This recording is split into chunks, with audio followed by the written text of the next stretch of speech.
সার ওষুধ যা আছে সব জমিতে ছিটাই দিলাম যাতে নিচের মাটিগুলো উপরে চলে আসে।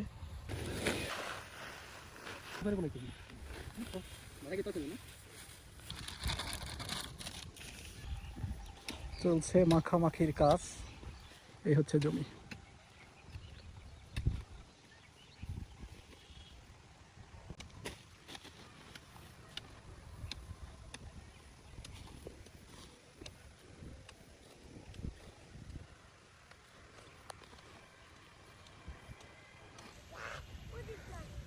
জমিতে সার বোনানো শেষ, প্রায় শেষের দিকে।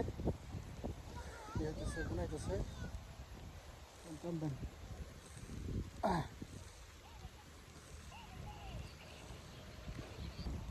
আর ওই হচ্ছে আর একজন নাঙ্গল টানতেছে।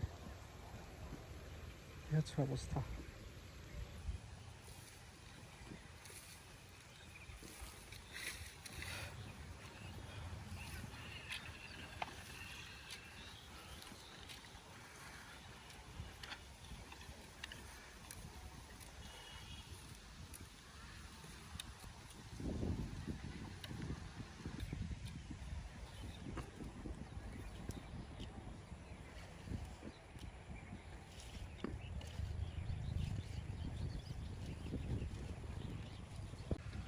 সার বোনানো আসলে কমপ্লিট।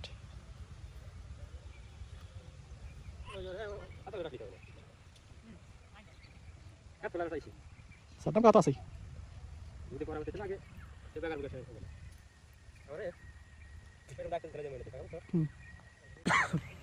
আসসালামু আলাইকুম, আশা করি সবাই খুব ভালো আছেন। তো আজকে হচ্ছে সার বুনাইলাম, সার ওষুধ যা আছে সব জমিতে ছিটাই দিলাম।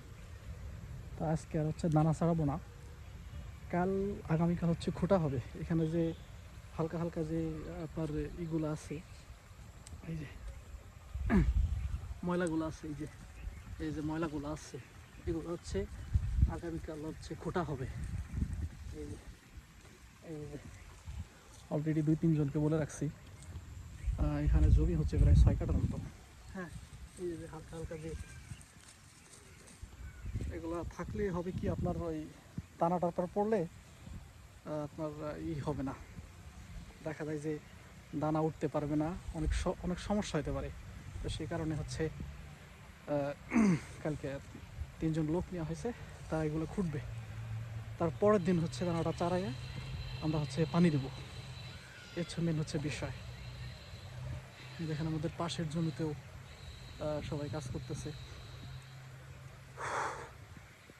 পরিশ্রম তো করতে হবে ভাই, পরিশ্রম না করলে তো হবে না, এই হচ্ছে বিষয়।